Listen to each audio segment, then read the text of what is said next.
Assalamualaikum warahmatullahi wabarakatuh. Perkenalkan, kami dari kelompok 9 akan mempresentasikan bab mengenai manajemen kendali dengan nama anggota.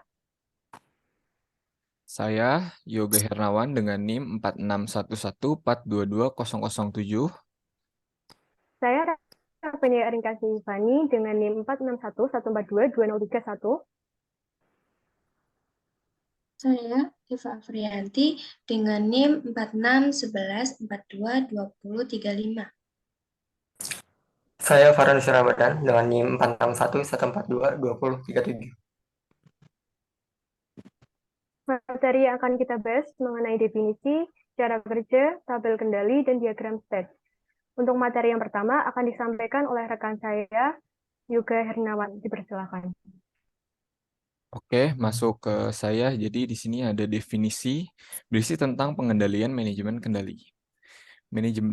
Manajemen kendali adalah suatu sistem yang menghasilkan nilai tertentu sebagai keluarannya melalui pengendalian ataupun pengubahan ketentuan dari masukan sistem. Cara kerjanya yang kedua adalah poin cara kerja berisi tentang cara kerja yang digunakan dalam manajemen kendali. Ada 4 cara kerja yang bakal kita bahas pada kali ini. Yang pertama adalah mengendalikan hak akses, meninjau kebijakan organisasi untuk memisahkan fungsi yang tidak kompatibel dan memastikan bahwa mereka mempromosikan keamanan yang wajar. Poin kedua, meninjau hak istimewa dari pilihan kelompok, pengguna, dan individu untuk menentukan apakah hak akses mereka sesuai dengan deskripsi pekerjaan dan posisi mereka. Poin ketiga, meninjau catatan personil untuk menentukan apakah karyawan yang diberi kewenangan menjadi pemeriksaan izin keamanan secara intensif sesuai dengan kebijakan perusahaan. Poin keempat, meninjau catatan karyawan untuk menentukan apakah pengguna telah secara formal mengakui tanggung jawab mereka untuk menjaga kerahasiaan data perusahaan. Poin kelima, meninjau berapa kali log-on pengguna yang diizinkan. Izin harus sepadan dengan tugas yang akan dilakukan. Masuk ke poin 2, yaitu pengendalian password. Nah, di poin 2 nih ada beberapa poin lagi. Poin yang pertama itu memverifikasi bahwa semua pengguna diharuskan untuk memiliki password. Yang poin kedua, memverifikasi bahwa pengguna baru diinstruksikan dalam pengguna password dan pentingnya pengendalian password. Yang selanjutnya, meninjau prosedur pengendalian password untuk memastikan bahwa password diubah secara teratur. Poin yang keempat, meninjau file password untuk menentukan bahwa password yang lemah diidentifikasi dan tidak diizinkan. Poin yang kelima, memverifikasi bahwa file password dienkripsikan dan bahwa kunci enskripsi telah diamankan dengan baik. Poin keenam, menilai kecukupan standar password seperti panjangnya password dan jangka waktu kadaluarsa password. Yang terakhir, meninjau kebijakan, dan prosedur penguncian atau logout. Yang ketiga, pengendalian terhadap program yang berbahaya dan destruktif. Nah, di poin 3 nih ada 3 poin lagi nih. Yang pertama, melalui interview menentukan bahwa karyawan operasional telah dididik mengenai virus komputer dan sadar akan resiko penggunaan komputer yang dapat memasukkan dan menyebar virus dalam program berbahaya lainnya. Yang kedua, memverifikasi bahwa software baru telah diuji pada workstation mandiri sebelum diimplementasikan pada host atau jaringan server.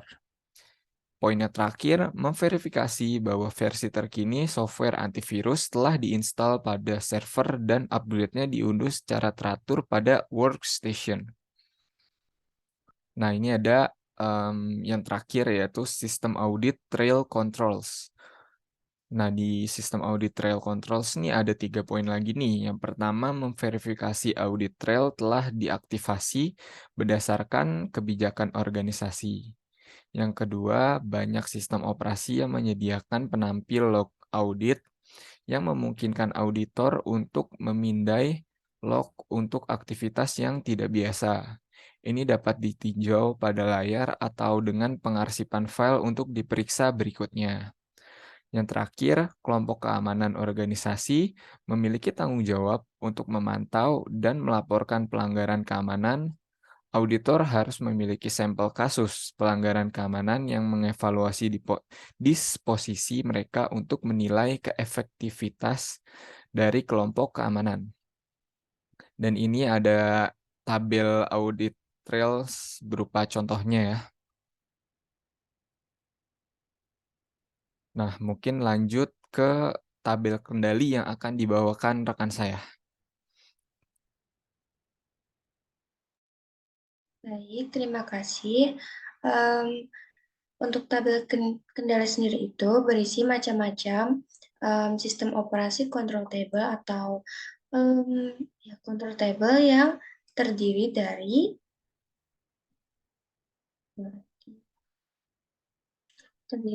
memory table dan input dan output table. Nah, memory table itu sendiri digunakan untuk mencatat perubahan-perubahan di memori, baik fisik maupun virtual, berisi alokasi main dan secondary memory kepada proses. Selain itu, juga ada proteksi memori, dan juga ada informasi tentang virtual atau secondary memory. Virtual sama dengan secondary karena swap dan page file. Nah, informasi-informasi yang ada pada memory table itu diantaranya alokasi main memory ke proses, alokasi memori sekunder ke proses, atribut tertentu pada blok tertentu di memori, dan informasi-informasi tentang virtual memory. Kemudian, input-output table. Sistem input-output table adalah suatu mekanisme pengiriman data secara bertahap dan terus-menerus melalui suatu aliran data yang diproses dari perangkat input ke perangkat output. Sistem I/O merupakan suatu sarana komunikasi antara pengguna dengan unit pemrosesan data komputer. Dengan metode ini, siswa mengerjakan tugas pada waktu pilihannya. Siswa akan dapat mengakses video rekaman, lembar kerja, tugas, dan bahan bacaan. Siswa diharapkan mematuhi tenggat, dan kita bisa saling mengingatkan melalui email atau selama jam konsultasi.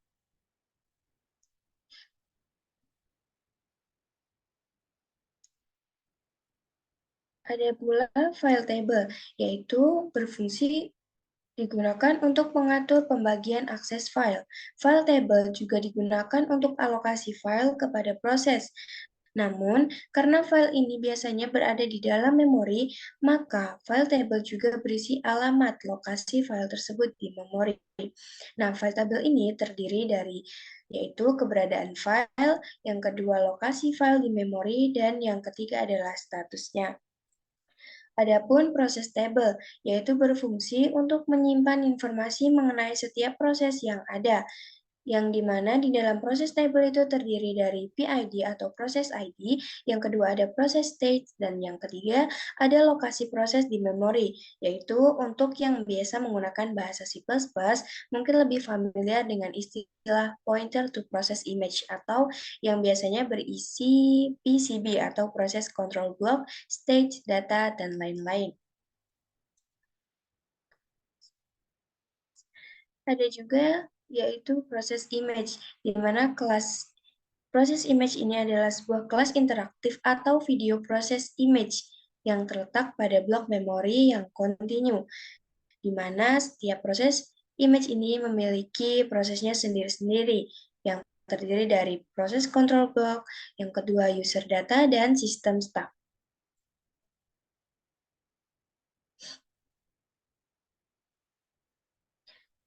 Kemudian ada pula diagram state, di mana diagram state ini berisi tentang definisi diagram state.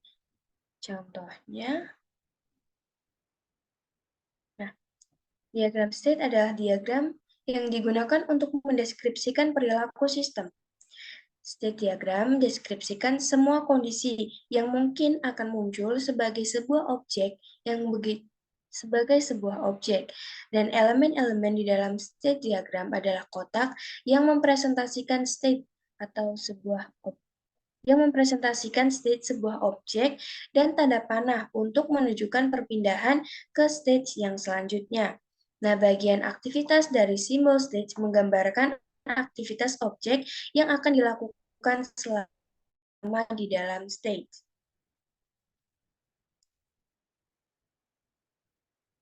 Nah, contoh dari state itu sendiri adalah yang pertama, saat menekan saklar.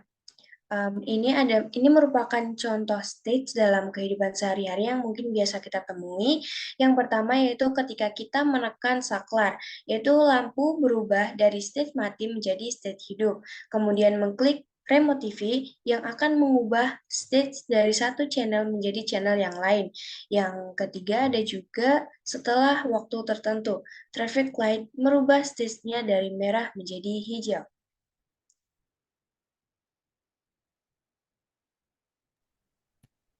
Baik, selanjutnya saya akan menjelaskan ciri diagram set.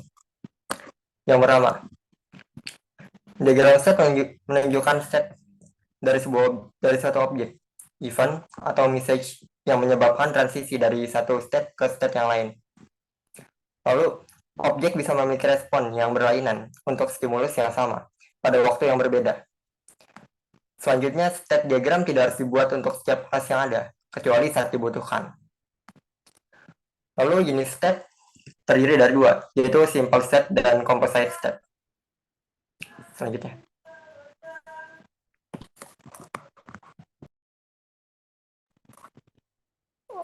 Oke, lalu ada event dan transition.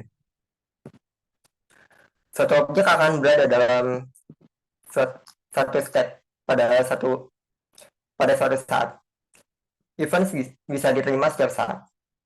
Selanjutnya, event bisa berupa sinyal, waktu, perubahan state, dan pesan. Selanjutnya, event dapat memicu terjadinya transisi. Transisi yang disebabkan oleh suatu event pada garis transisinya akan diberikan keterangan tentang event yang diterima. Transition dilambangkan dengan garis berujung panah dan bisa dilengkapi dengan event, guard condition, dan action. Terkadang juga dilengkapi dengan atribut. Cara penulisannya itu event, kurung siku, guard condition, kurung tutup siku. Lalu kurung buka, atribut, kurung tutup, atau action.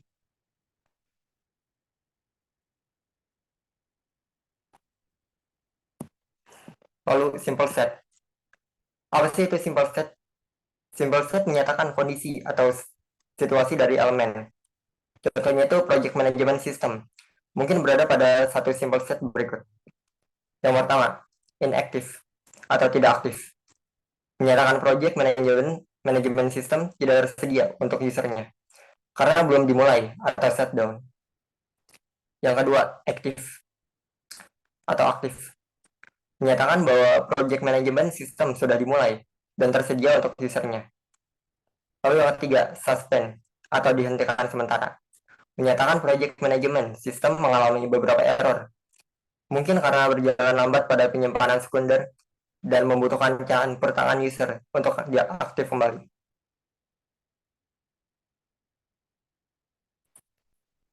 Lalu di sini bisa dilihat dari diagramnya. Yang pertama dari initial state. Dimulai dari initial state itu menyatakan state dari elemen ketika dibuat. Lalu akan berlanjut ke state berikutnya dan yang akan berakhir di final state. Di final state menyatakan state dari elemen saat dihapus.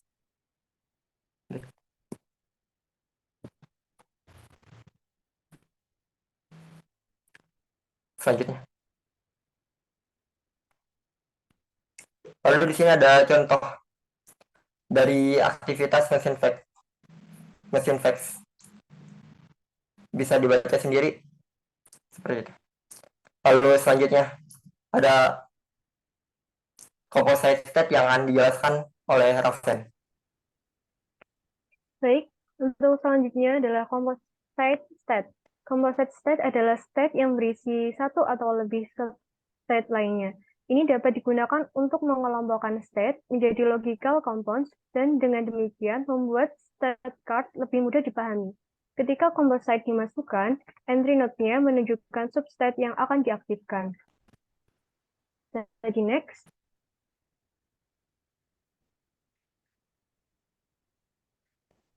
Di sini adalah gambar diagram composite state, bisa dilihat.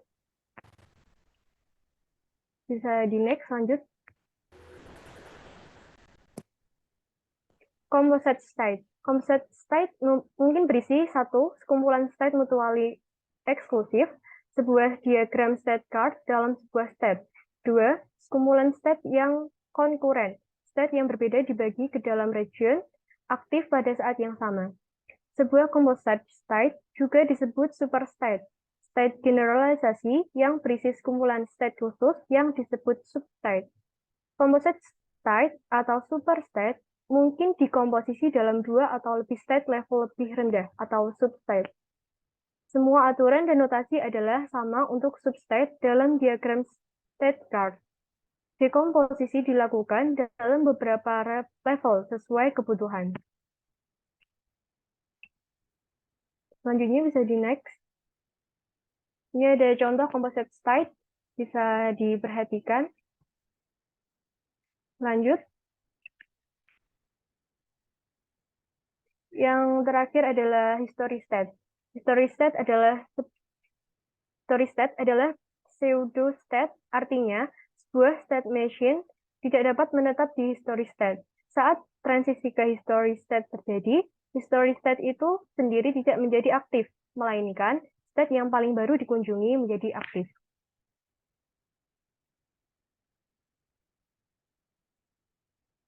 Mungkin sekian hasil presentasi yang dapat kami sampaikan. Mohon maaf apabila ada kata-kata yang kurang berkenan. Kiranya terima kasih. Wassalamualaikum warahmatullahi wabarakatuh.